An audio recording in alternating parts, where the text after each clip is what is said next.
Can you see screen? Yes, sir. Okay. So for last lecture, we have seen this CAM part, and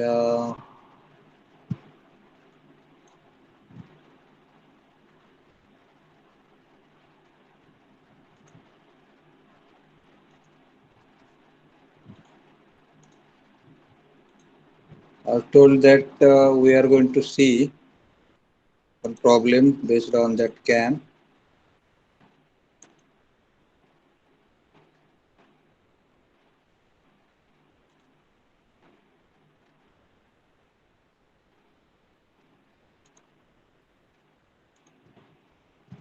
Yes. This part we have over, and up to cycloidal motion we have seen. Now here,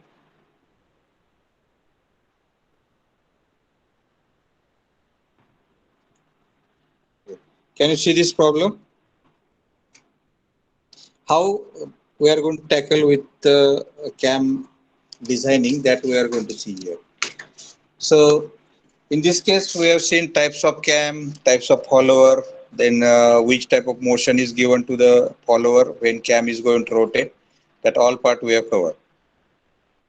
Now what we are going to see is that how actual problem is tackled while designing the profile of that cam. You can see, I'll read the problem.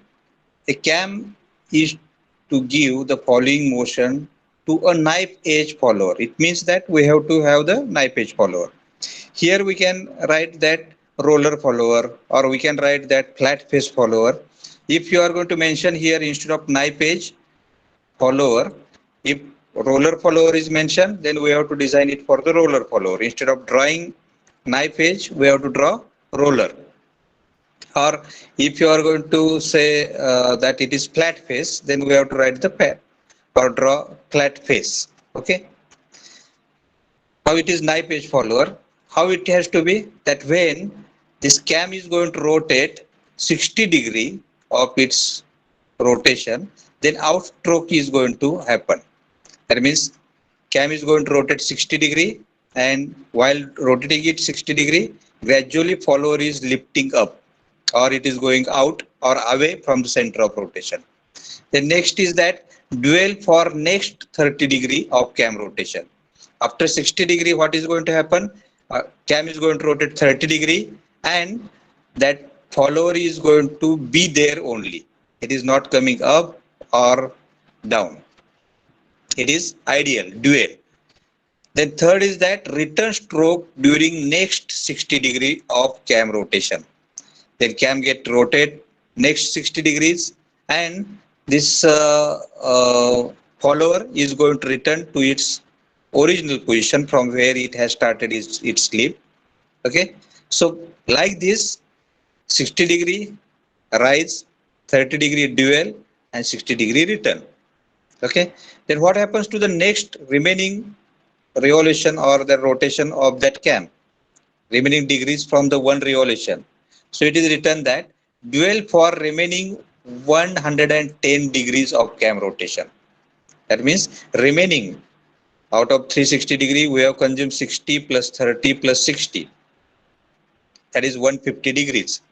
So what happens to remaining 110 degrees? So it is written that cam is going to rotate, but follower is going to have its dual position. That is nothing but it will not coming up and down, and nothing is going to happen to the follower. Okay. Then it is written that stroke of follower is 40 millimeter. That is nothing but 40 millimeter. Just a minute.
Sorry for inconvenience.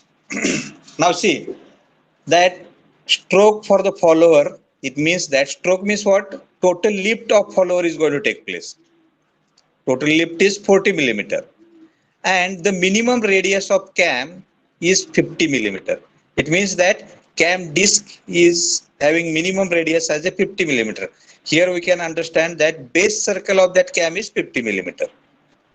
Next, the follower moves with uniform velocity during both outstroke and return stroke.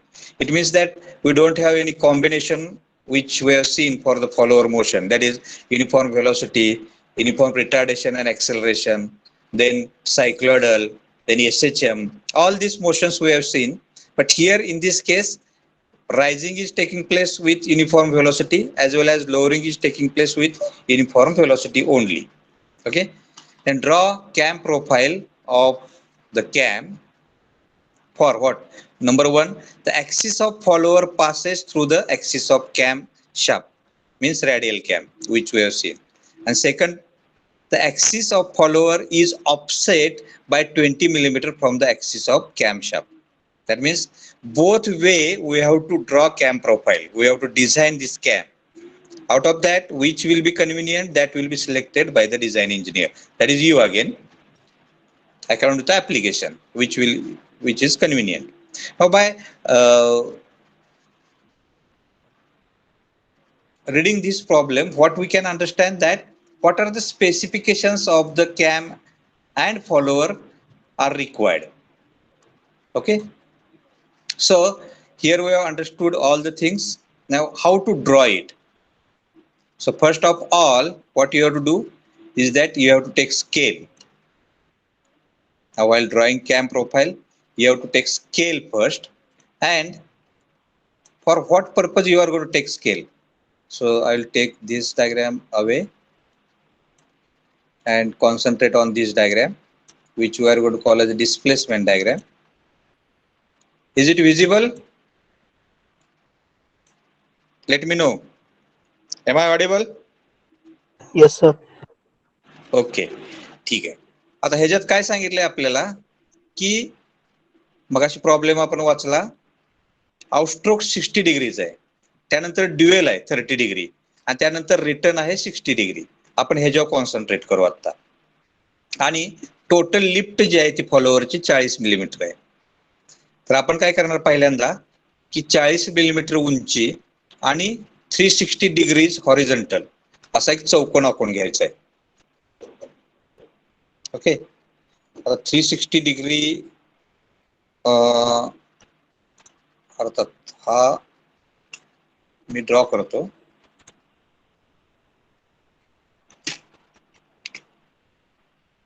तिथे diagram आपण draw करू.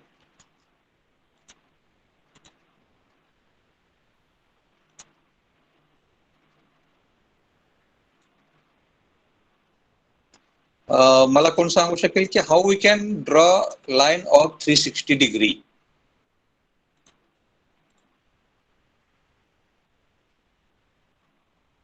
Anybody of you? 360 degree ची रेष आजपर्यंत कुणी draw केले का? तुमच्या माहितीत आहे का कोण? Are you getting my question or not? Hello,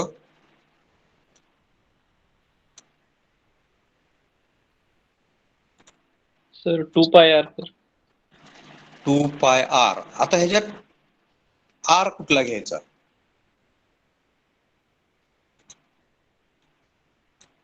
Sir, we need to take scale. We need to take scale, right? We have to take scale, that is 1 degree is equal to how much millimeter, that we have to consider. Okay, but for lift should we take scale? Lift जे आपल्याला H total lift आहे या फॉलोअरची, ते आपल्याला scale घ्यावं लागेल का?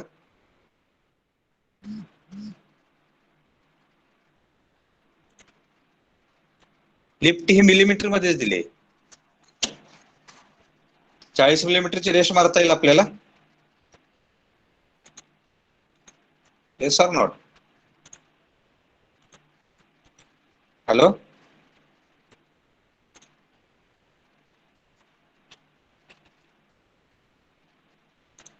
पहिल्यांतर आपल्याला स्केल घेतलं पाहिजे. Scale 1 degree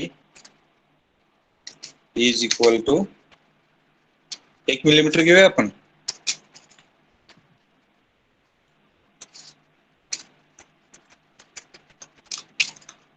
one degree is equal to 1 millimetre ची हॉरिझॉन्टल लाईन मारू शकतो.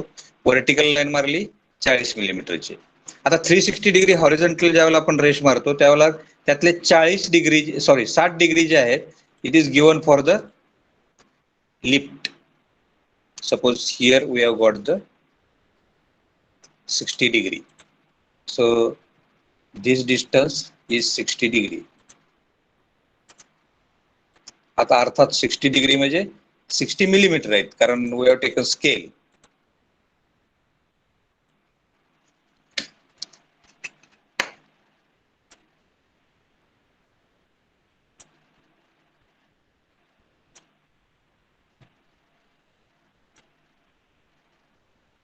This is what the 60 degree.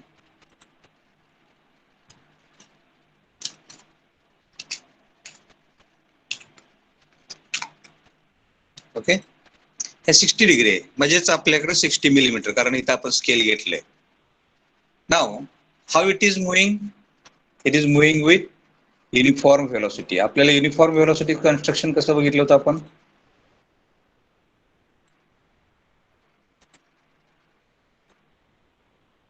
Here it is. Uniform व्हेलॉसिटीला काय केलं नव्हतं, डायरेक्ट रेष मारले त्याच्या डाऊन पोझिशन पासून अप पर्यंत, नंतर ड्युएल आहे, नंतर डाऊन पोझिशन अप पोझिशन पासून डाऊन पर्यंत रेष मारले. युनिफॉर्म व्हेलॉसिटी आहे तिथं, म्हणजे व्हेलॉसिटी इथे युनिफॉर्म राहिली. सगळ्यात सिम्पलेस्ट मोशन घेतली आपण. ओके, आपल्याला काय करायला पाहिजे, डायरेक्ट या पॉइंट पासून इथे रेष मारली, ही झाली युनिफॉर्म व्हेलॉसिटीचं कन्स्ट्रक्शन. पण ह्याच्यात I am going to make part so that it will be useful for me. For what purpose that I will tell later on. ह्याचे काय करतो मी, इक्वल पार्ट करतो.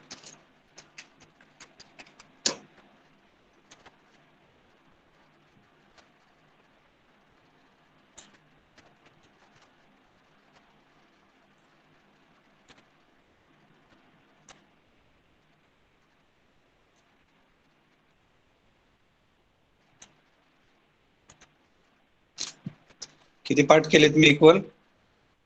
इथून 0 पासून स्टार्ट करा, 0 थोडं इकडे घेऊ. इक्वल पार्ट आहेत. ओके,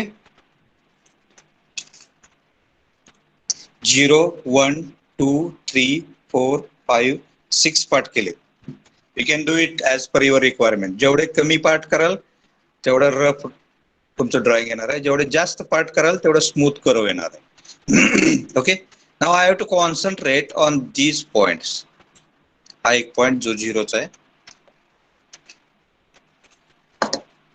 हा दुसरा पॉइंट, हा तिसरा पॉइंट, चौथा, पाचवा,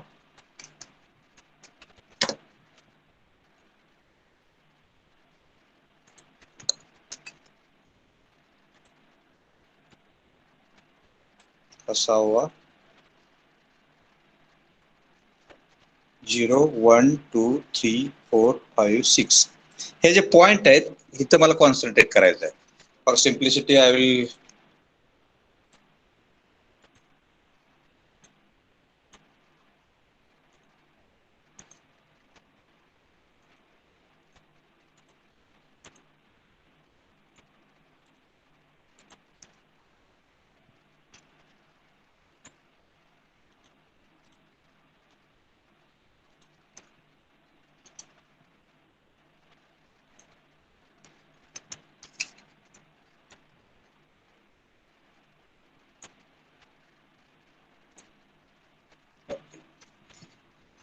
आता नेक्स्ट जे आहे that is dual. and that dual is for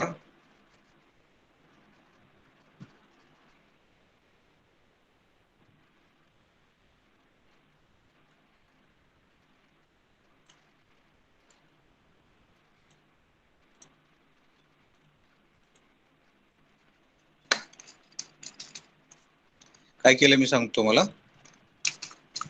आपल्याला काय दिले की पहिला 60 डिग्री आहे तो राईज आहे, दुसरा त्यानंतर कॅम रोटेट होतोय 30 degree and that 30 degrees follower is not moving anywhere, whereas next 60 degrees follower is coming back with the same linear or constant velocity. त्यामुळे मी इथं काय केलं की this is for the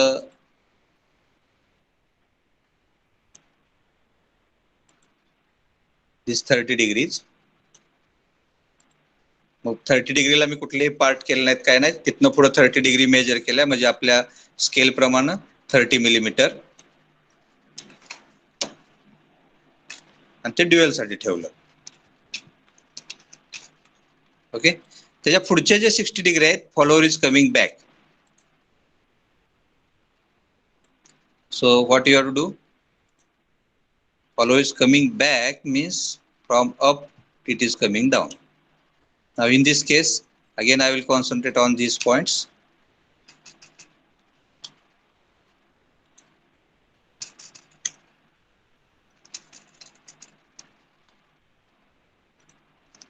जिथं जिथं त्या उभ्या रेषा मी ड्रॉ केलेल्या रेषेला छेदतायत तिथं तिथं ते पॉइंट घेतले.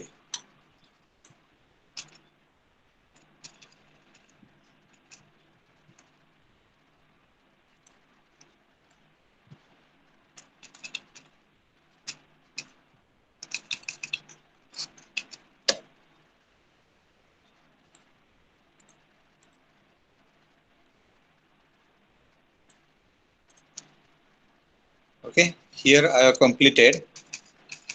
आता हे राहिलेले 360 डिग्री नंतरचे जे आहेत जे 210 दिसताना खूप कमी दिसत आहेत, but will consider it as A 210 degrees. This remaining part is of 210 degrees.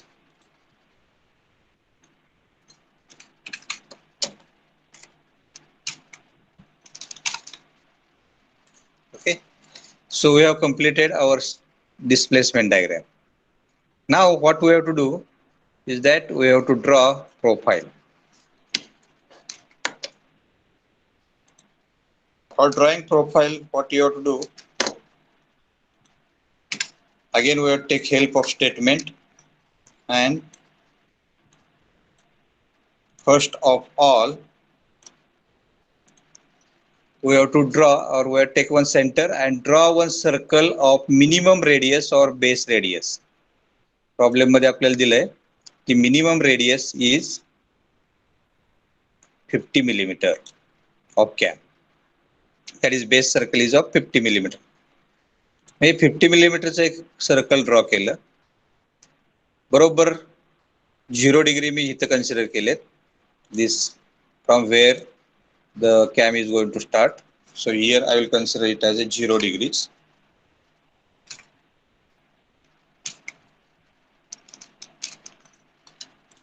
Okay, आणि त्यानंतर हा कॅम जो आहे तो क्लॉकवाईज रोटेट होईल. असं सांगितलं आपल्याला की तो रोटेट झाल्यानंतर 60 degree. So from 0 degree we will measure 60 degree. आता कॅम जर क्लॉकवाईज रोटेट होत असेल तर ऑब्वियस आहे की पुढच्या येणाऱ्या पॉइंट इकडच्या साईडचे असणार आहेत, लेफ्ट साईडचे त्या फॉलोअरच्या कॉन्टॅक्टमध्ये. त्यामुळे लेफ्ट साईडला मी 60 डिग्री मेजर केला. त्या 60 डिग्रीचे तेवढेच इक्वल पार्ट केले जेवढे मी इथं ह्या 60 डिग्रीचे केलेले आहेत. ओके, आणि त्यानंतर या सेंटर पासून ते पॉइंट जोडले. हा बाहेरच्या प्रोफाईलवर कॉन्सन्ट्रेट करू नका आता. आता फक्त आपण सर्कल ड्रॉ केलंय, त्याचे 6 इक्वल पार्ट केलेत 60 डिग्रीचे, 10 डिग्रीचा एक पार्ट केलाय आणि ते जे पार्ट आहेत ते मी जोडले आणि लांब रेषा मारल्या ह्या. Yet we are not knowing की पॉइंट कुठं असेल. त्यामुळे ही जी रेष मारतो मी 2-1 मधनं पास होणारी अशी लांब रेष मारतो.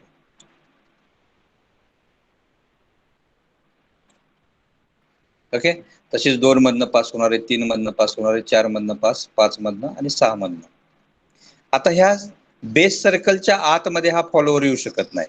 त्यामुळे आपण जे काही डिस्प्लेसमेंट फॉलोअरची ही ड्रॉ केलेली आहे ती आहे त्या बेस पासून वरतीच. म्हणजे आपला हा 0 पॉईंट जो आहे पहिला तो आला इथल्या 0 डिग्रीवर. 1 नंबरचा जो पॉईंट आहे तिथं आपण इथं 1 नंबर नाव दिलंय, हा 1 नंबर. तर मी काय केलं, I'll take distance equal to this point to lower most position of follower, म्हणजे खालची लाईन. त्यामधलं डिस्टन्स कंपास मध्ये घेतलं, एवढं डिस्टन्स. ओके. हे एवढं डिस्टन्स मी घेतलं कंपास मध्ये आणि जी रेष मारले 1 मधनं पास होणारी तिथं ते डिस्टन्स ड्रॉ केलं त्याच्यावर.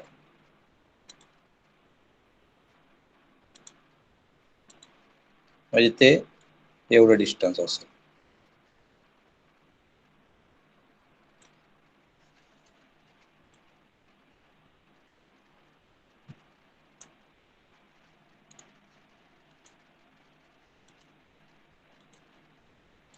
Got it? तसंच हे 1 साठी जे जसं मी केलं, 1 ऍक्च्युली इथं आहे आपला, 1 साठी जसं केलं तसंच 2 साठी पण केलं. 2 साठी जर डिस्टन्स घेताना आपण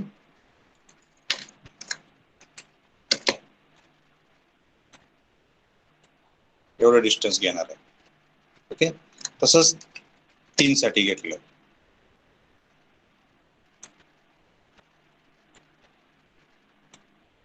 लाईकवाईज 4 साठी.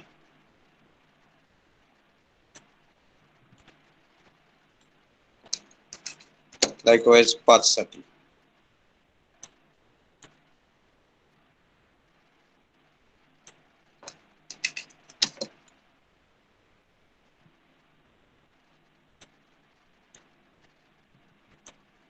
ओके. आता हे जे डिस्टन्सेस आहेत हे सगळे डिस्टन्स आपण कंपास मध्ये घेऊन त्या त्या नंबरच्या रेषेवर टाकले. आता आपल्याला त्या ठिकाणी पॉइंट मिळाला, मग ABCDEF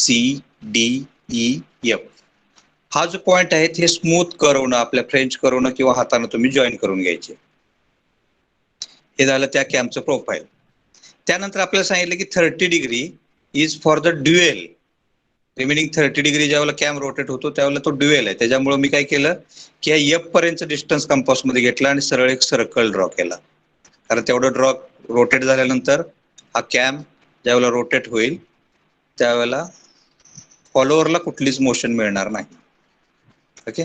the next 60 degrees are for lowering. मग आपण इथं ऑलरेडी लोअरिंगचं ड्रॉ केलंय. हे जे डिस्टन्सेस आहेत तसेच डिस्टन्स आपण कंपास मध्ये घेतले. त्याच्या अगोदर त्या 60 डिग्रीचे तेवढेच इक्वल पार्ट केले जेवढे इथं केलेले आहेत. हे इथून जे 60 डिग्री आपण मेजर करू इथपर्यंत त्याचे 6 पार्ट केले. ओके.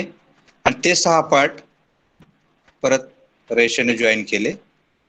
सगळ्यात पहिला जो पार्ट आहे हा, ह्याला आपण ऑलरेडी ठरले की नंबरिंग रिव्हर्सने द्यायचं. जर आपण 0 1 2 3 4 5 6 दिला असेल तर इथं 6 5 4 3 2 1 0. ओके.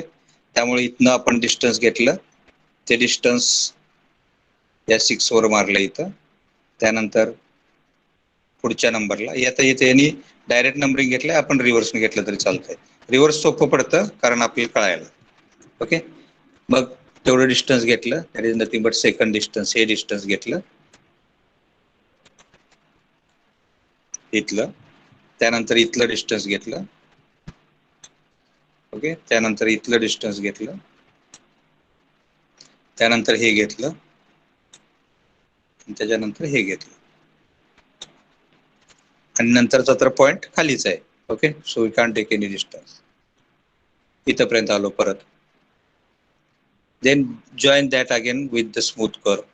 राहिलेला जो आहे तो कॅम रोटेट होतोय पण फॉलोवर खाली किंवा वर होत नाही, म्हणजे इट विल बी ड्युएल. जिथं परत आलता तिथं आला. Any question?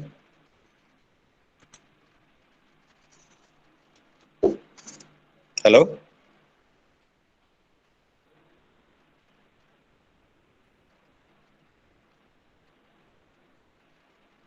समजा इथं आपल्याला जर सांगितलं असतं की follower rising is in your uniform velocity but lowering is taking place with simple harmonic motion, काय केलं असतं?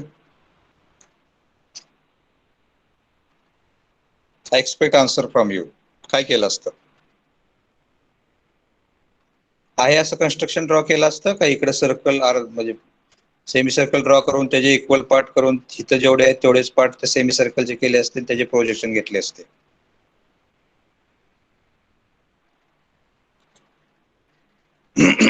Hello, am I audible? Yes, sir.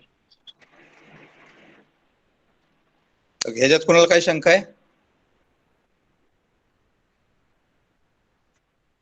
Hello, reply me please.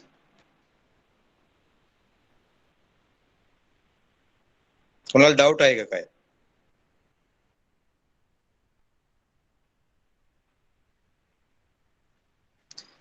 Okay, नसेल तर we have finish this unit. We are going to start new unit and that unit is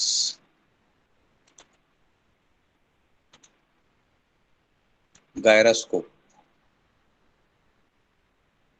Before going to this gyroscope, let me show you one video.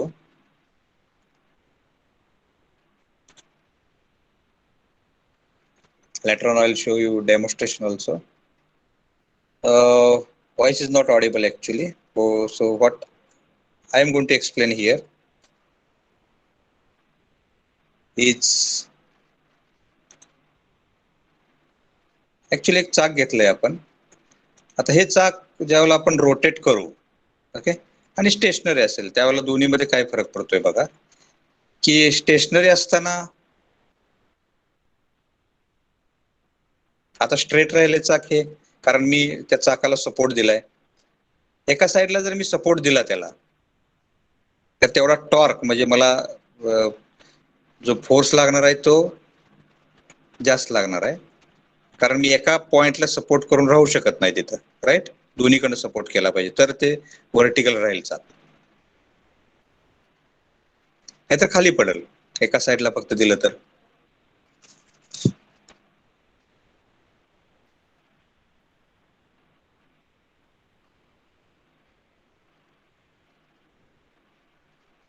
हा audio सहित video तुम्हाला युट्यूबवर किंवा फेसबुकवर पण आहे माझ्या, तुम्ही बघू शकता.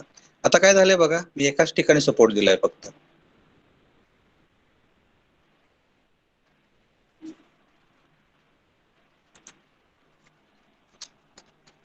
We'll see live demo of this. I'll start camera.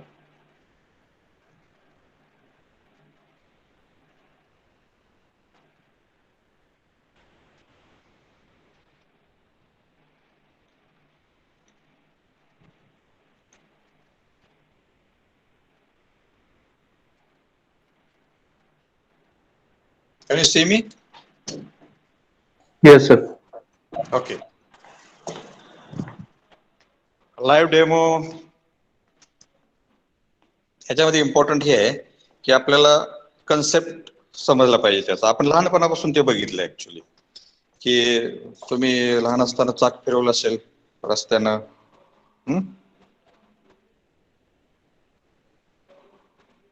Where I can make a position camera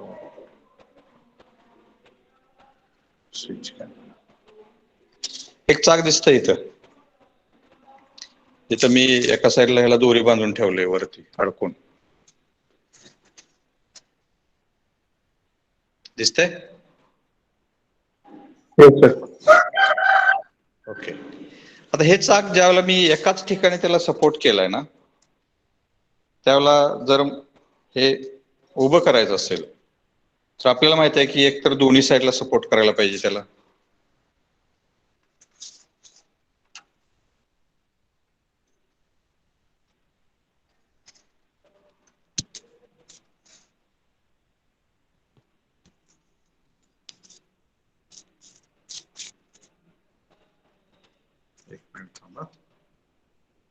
camera इथे राहतोय का बघतो. येस, माझा आवाज येतोय तुम्हाला? Yes, sir. Yes, sir. Okay, हे चाक दिसतंय? Yes, sir. Yes, sir. जर मला हे चाक स्ट्रेट ठेवायचं असेल असं, तर दोन्ही साईडने सपोर्ट दिला पाहिजे, बरोबर? तर एकाच साईडने मी सपोर्ट दिला तर हे खाली पडते. याचा अर्थ कशामुळे पडतंय हे? कारण ह्या चाकाचा सीजी आहे कुठेतरी, आणि त्या सीजीचं मी जर त्याला जिथं सपोर्ट देतोय, इथं समजा सपोर्ट दिला, तर ह्या सीजीचं डिस्टन्स इथंपर्यंत आहे, म्हणजे एवढं डिस्टन्स आहे सीजीचं. तो काय करतोय की टॉर्क जनरेट करतोय असं, आणि त्याच्यामुळे हे खाली पडतंय. जर मी दोन्ही साईडला त्याला सपोर्ट केला तर सीजी बरोबर मध्ये राहतोय, आणि ह्या दोन साईडचा जो सपोर्ट आहे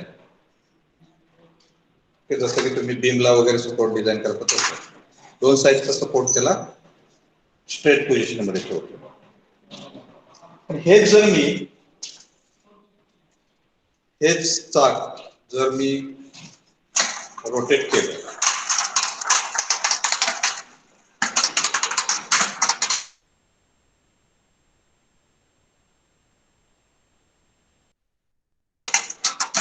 स्ट्रेट राहिला,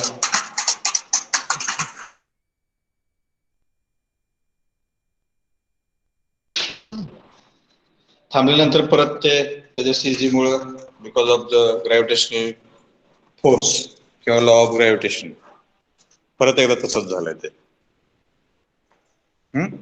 असं काय होतं की ज्याच्यात रोटेशन चालू झालं की आपल्याला ते चाक स्ट्रेट पोझिशन मध्ये राहायला मदत करतं. जसं की आपण बायसिकलवर बघतो की दोनच पॉइंट आहेत, दोनच चाक आहेत तिथं, आणि त्या दोन चाकावर सुद्धा आपल्याला बायसिकल कंट्रोल करता येते, मोटरसायकल कंट्रोल करता येते.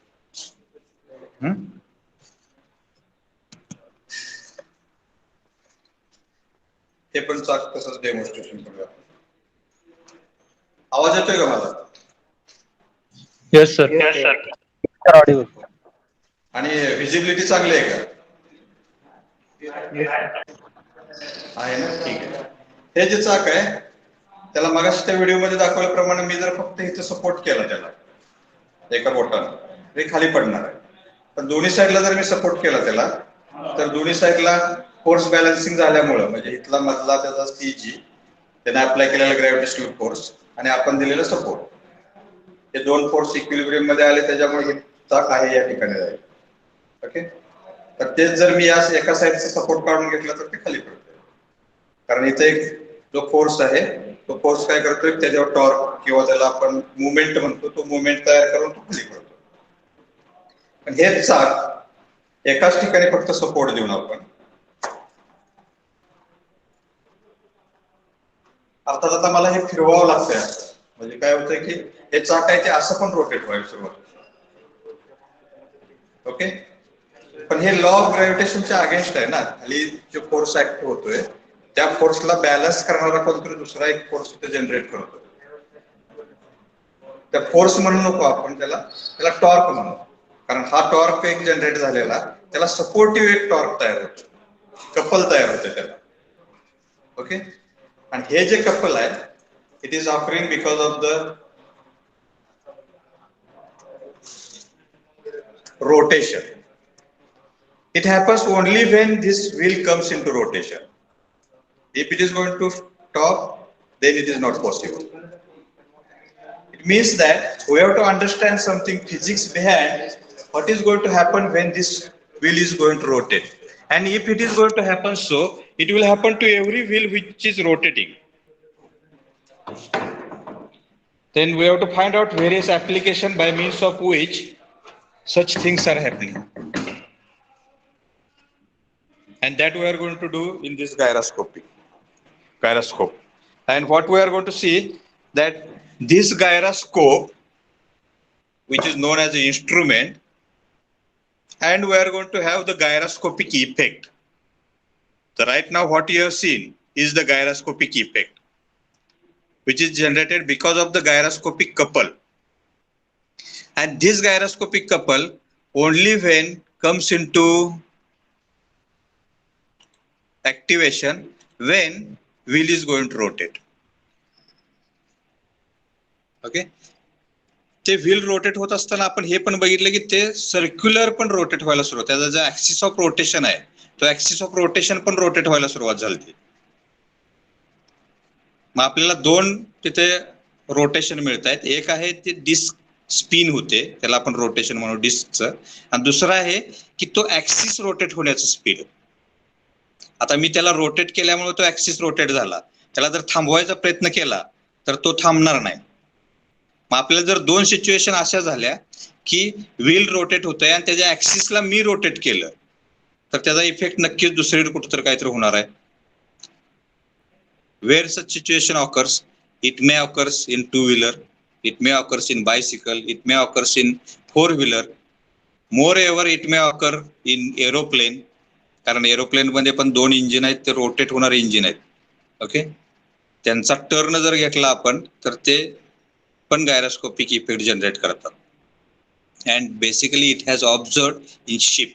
शिपमध्ये हे पहिल्यांदा ऑब्झर्व झालं, कारण का शिपमध्ये जो प्रोपेलर रोटेट होतो, खूप हेवी प्रोपेलर असतात मोठ्या मोठ्या शिपचे, तो ज्यावेळेला रोटेट व्हायला सुरुवात होतो आणि शिपनं जर टर्न घेतला तर त्याचा गायरोस्कोपिक इफेक्ट कुठं जाणवतोय ते आपल्याला शिकायचं आहे. That what we are going to learn in this gyroscope chapter. Next lecture I will finish this unit, okay, by understanding how it is occurring. Any doubt?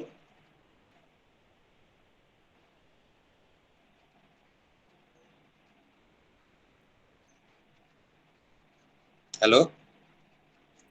No, sir. No, sir. No. Okay. Okay, thank you. If you have doubt, you are free to ask and you can call me at any time. Go through it, Google it, okay, so that you can understand basically what is concept of this gyroscopic couple and what is gyroscopic effect. Let me show you one thing. Later on it may not be possible. Before I want to take present, I'll show you gyroscope actually.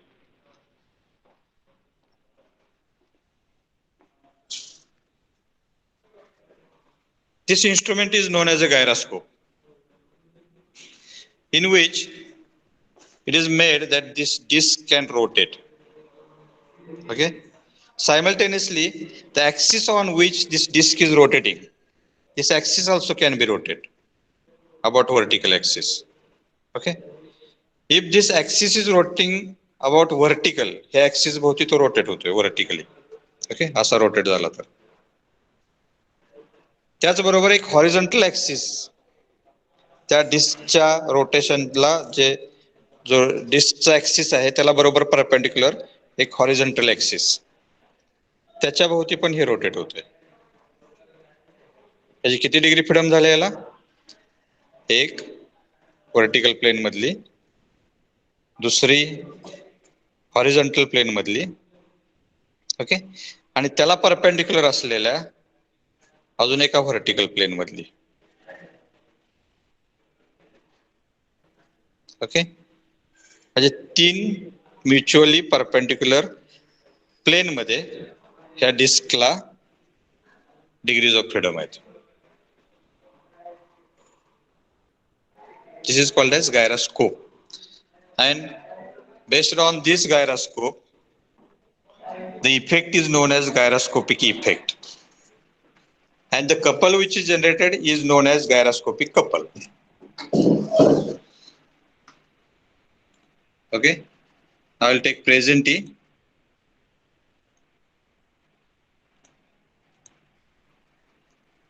And next lecture will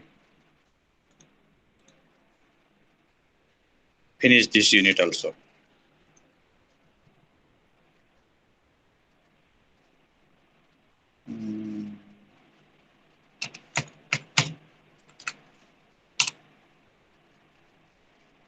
Can you see screen? Yes, sir. Yes, sir. Okay.